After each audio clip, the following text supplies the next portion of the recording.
नमस्कार, स्वागत है आपका बिहार समाचार में। तो आज के इस खास वीडियो में आपको बिहार के मुख्य समाचार के साथ बिहार के गरीबों, मजदूरों, किसानों, छात्रों और शिक्षकों के लिए सरकार की योजनाओं की खबर आपको इस वीडियो में देखने को मिलेगी। और हाँ, आपसे अनुरोध है कि वीडियो अच्छी लगने पर कृपया इसे एक लाइक अवश्य कर दीजिएगा। आपका लाइक करना ही हमारे मेहनत का फल होता है। आपका एक लाइक हमारे लिए बहुत ही जरूरी होता है।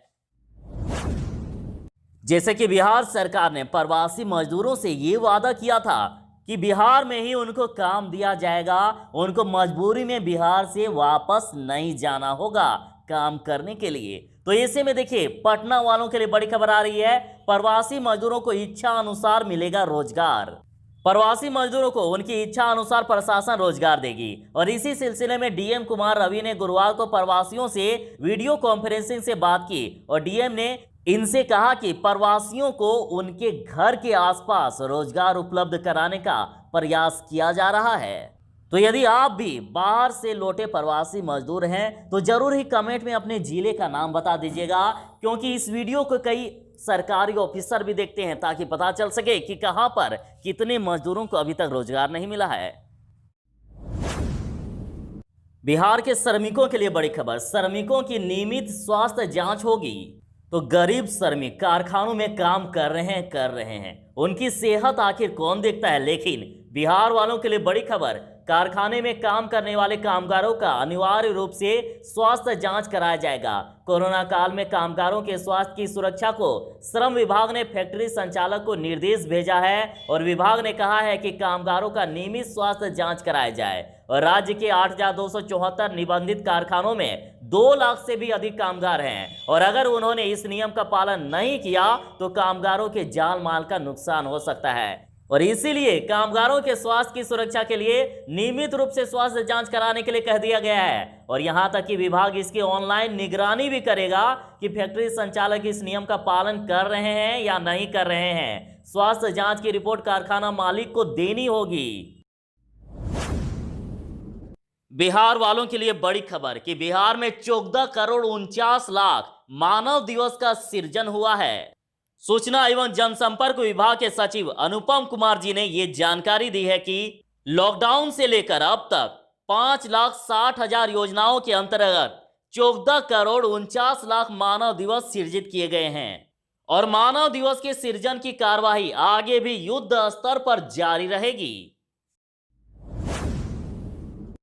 तो बड़ी खबर है कि बिहार के छोटे कारोबारियों, स्ट्रीट वेंडरों या ठेला चालकों को 10,000 रुपये तक का लोन दिया जा रहा है और यदि समय पर पैसा लौटाया तो 50,000 रुपये तक का भी लोन उन्हें मिल सकता है। तो देखिए, 7 शहरों को पीएम स्वनिधि योजना का लाभ 7 दिनों में, इसकी जानकारी मैं देता हूं।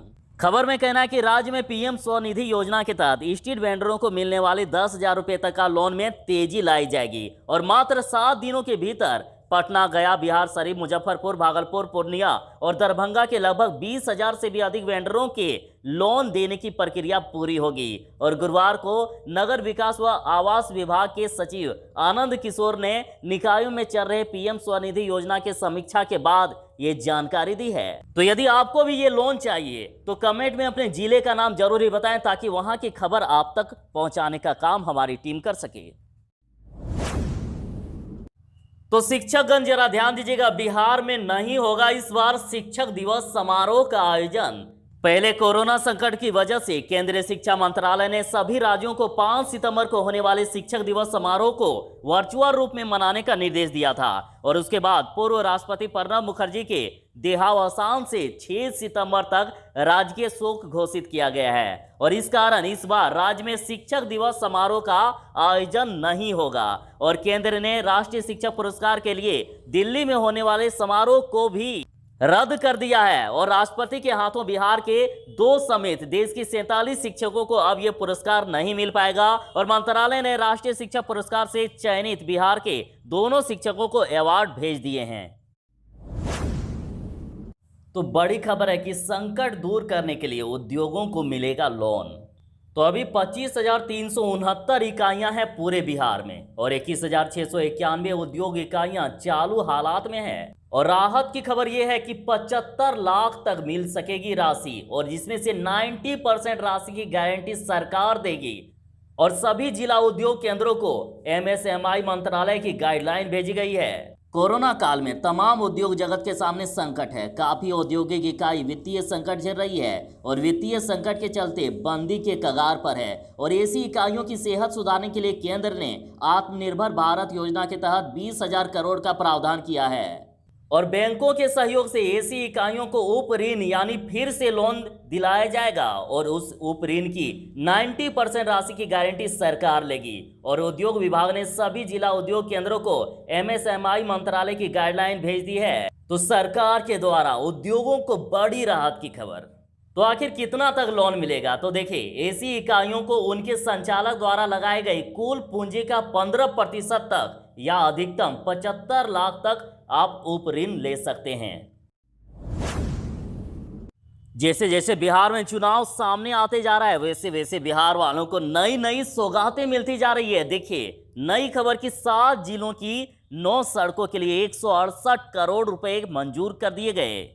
सूबे के 7 जिलों की 9 सड़कें चकाचक होगी और इसके लिए पथ निर्माण विभाग ने गुरुवार को 168 करोड़ रुपए की मंजूरी दे दी है। और 7 जिलों में दरभंगा के अलावा सहरसा, समस्तीपुर, पश्चिमी चंपारण, पूर्वी चंपारण, मधुबनी और वैशाली शामिल हैं।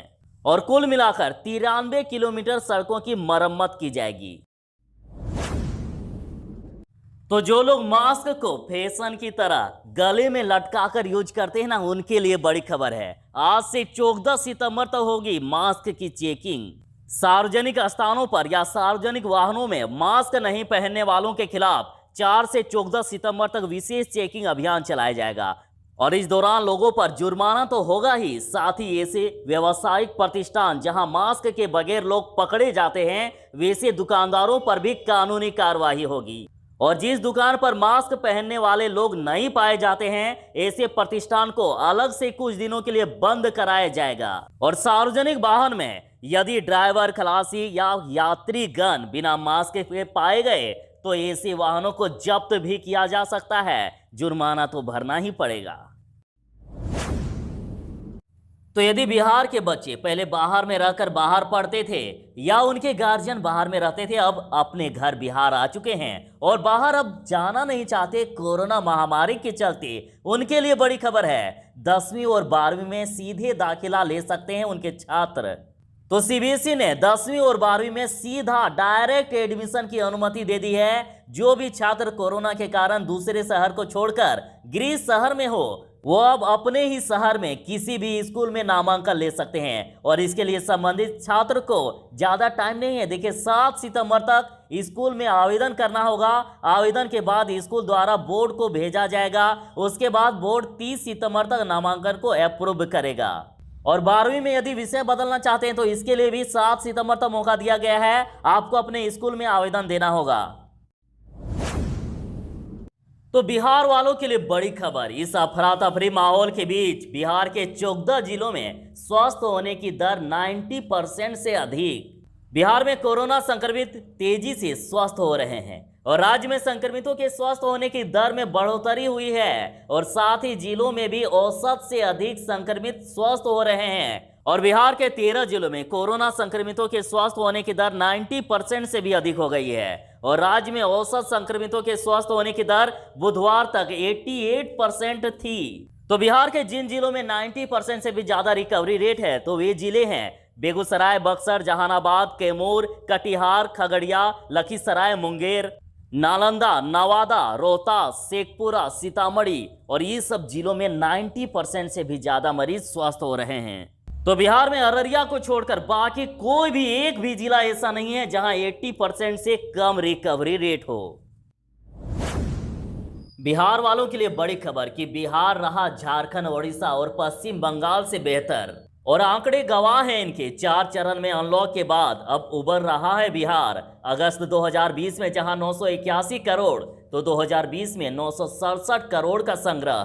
कहना है कि बिहार में पड़ोसी राज्य झारखंड की तुलना में उद्योग और व्यापार माध्यम से बेहतर जीएसटी की वसूली की गई है और यहां अनलॉक की प्रक्रिया का ज्यादा लाभ हुआ है और जहां अनलॉक का कम प्रभाव पड़ा है। और इसका खुलासा जीएसटी के ताजा आंकड़ों से हुआ है। अगस्त में पिछले साल की तुलना में बिहार में मात्र 1% की कमी आई है, जबकि झारखंड में 15% की कमी और वहीं पड़ोसी राज्य पश्चिम बंगाल में 13% और ओडिशा में 6% जीएसटी संग्रह घटा है। तो बड़ी खबर आ रही है कि मोदी का अकाउंट हैक कर लिया गया और हैक कर को खुद जॉन विक ने बताया कि मैं निर्दोष हूं।